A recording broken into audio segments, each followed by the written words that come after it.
Tempo comum, 21ª semana, terça-feira. Tema: 77.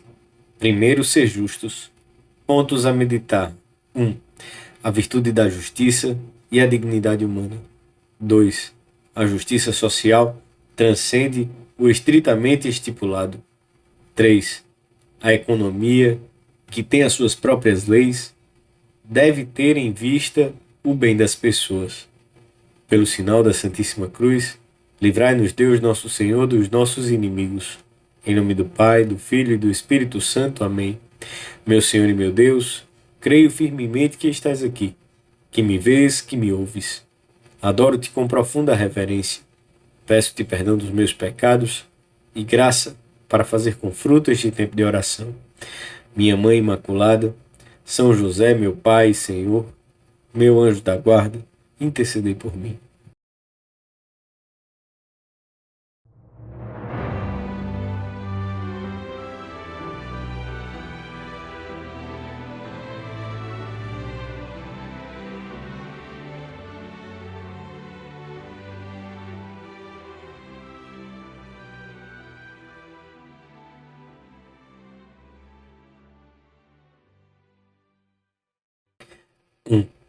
A lei de Moisés prescrevia que se pagasse o dízimo, devia-se entregar para a sustentação do templo a 10ª parte do produto dos frutos mais comuns do campo, como os cereais, o vinho e o azeite.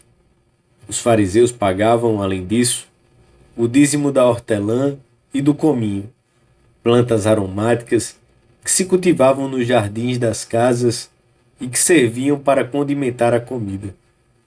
Era por parte deles uma manifestação equívoca de generosidade para com Deus, porque ao mesmo tempo deixavam de cumprir outros graves mandamentos em relação ao próximo. Por essa hipocrisia, o Senhor dir-lhes-ia: ai de vós, escribas e fariseus hipócritas, que pagais o dízimo da hortelã, do endro e do cominho, e desprezais os pontos mais graves da lei: a justiça, a misericórdia e a fidelidade. Eram estas as coisas que devíeis praticar sem omitir aquelas.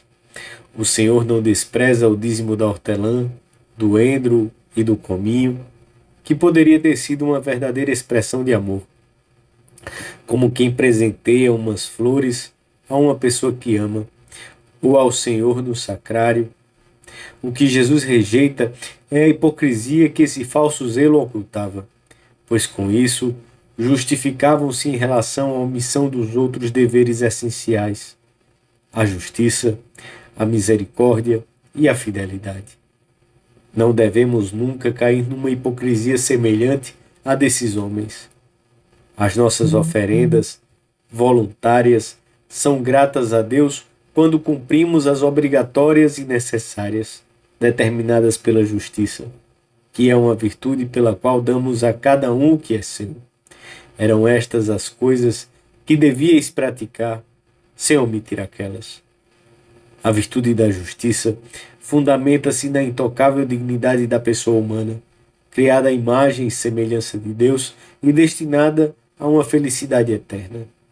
E se considerarmos o respeito que todo homem merece, à luz das verdades reveladas por Deus, devemos avaliar necessariamente, em maior grau, esta dignidade, já que os homens foram redimidos pelo sangue de Jesus Cristo, feitos filhos e amigos de Deus pela graça sobrenatural e constituídos herdeiros da glória eterna.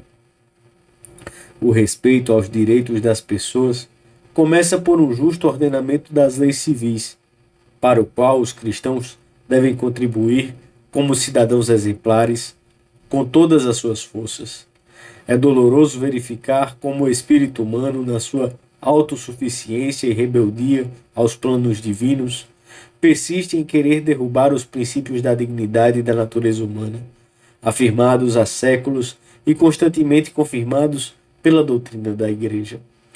Tem-se visto como, aos poucos, muitas vezes por plebiscito, como se a verdade pudesse depender do que pensa ou é levada a pensar a maioria numa determinada sociedade e num determinado momento histórico. Se vão implantando leis que permitem pôr termo à vida do ser humano a partir da sua concepção.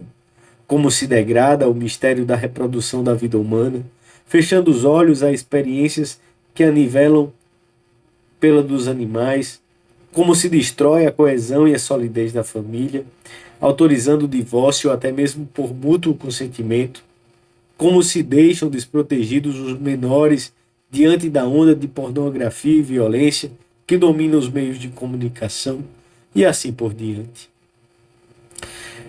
Persistem os fautores das leis iníquas e calam-se muitos cristãos por julgarem que não podem ou não lhes compete fazer nada. Não é o momento de pensarmos no silêncio fecundo da oração, que o pouco que achamos estar ao nosso alcance deve ser feito, que não é uma faculdade, mas uma obrigação em consciência?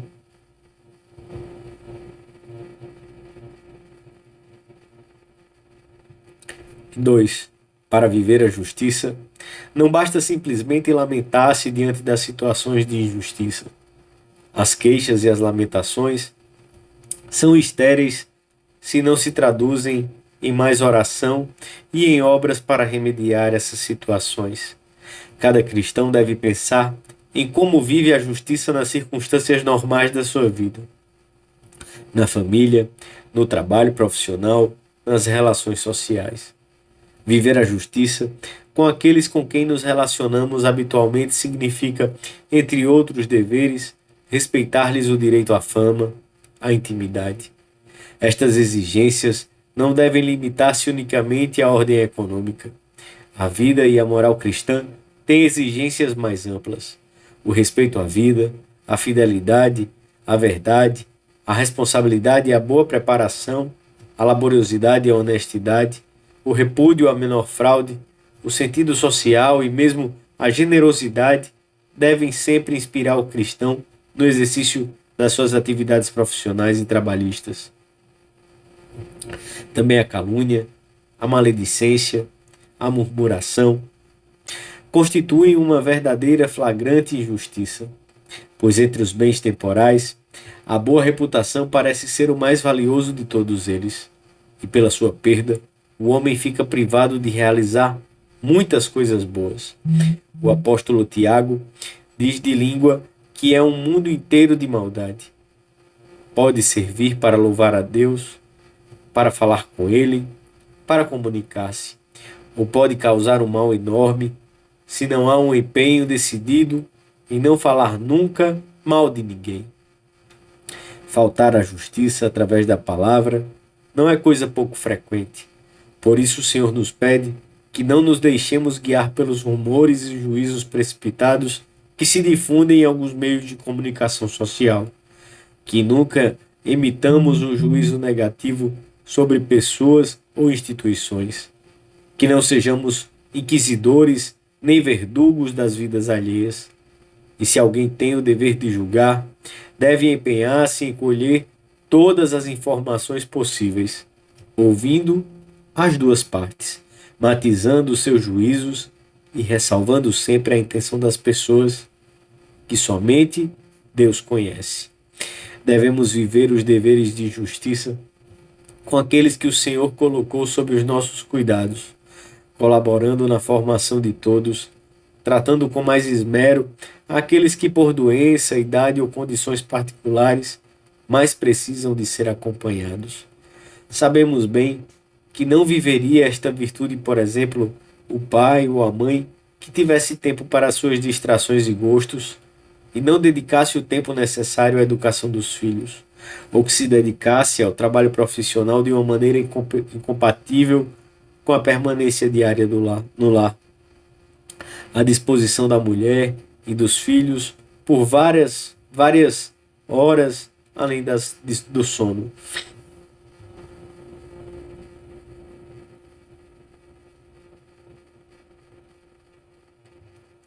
3. A economia tem as suas próprias leis e mecanismos, mas essas leis não são suficientes nem supremas, nem esses mecanismos intocáveis.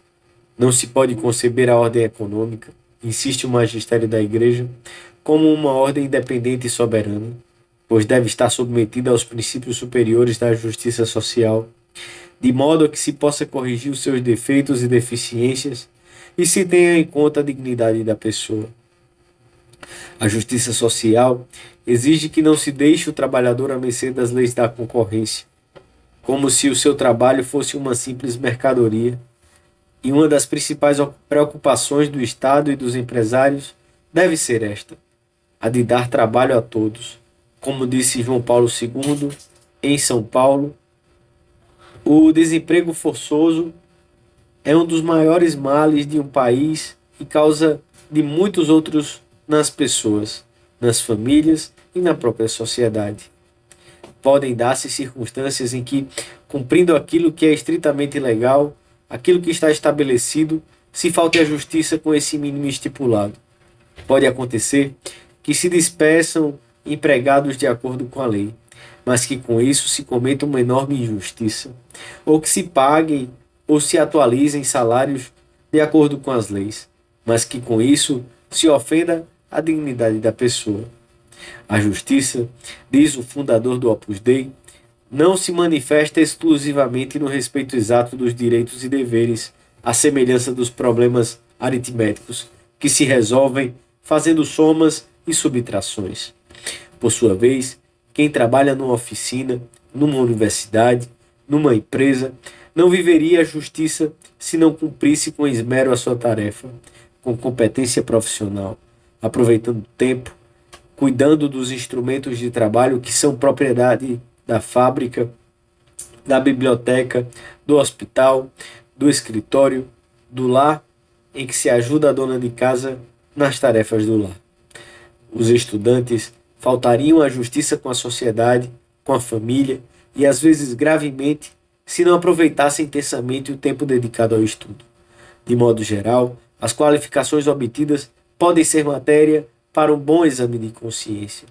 Quantas vezes o nível medíocre dos conhecimentos adquiridos na faculdade não é a causa de que não se consiga ser um bom profissional no dia de amanhã, faltando-se assim a justiça com a empresa em que se trabalha. São pontos que devemos examinar com frequência para vivermos delicadamente diante de Deus e dos homens os deveres com relação ao próximo, a justiça, a misericórdia e a fidelidade nos pactos e promessas. Peçamos à Santíssima Virgem essa retidão de consciência necessária para que, no que está ao nosso alcance, que nunca é pouco e tem aspectos diversos, a sociedade seja sempre ou venha a ser em breve prazo, um remanso de convivência digno dos filhos de Deus. Dou-te graças, meu Deus, pelos bons propósitos, afetos e inspirações que me comunicaste nesta meditação. Peço-te ajuda para os pôr em prática. Minha Mãe Imaculada, São José, meu Pai e Senhor, meu anjo da guarda, intercedei por mim.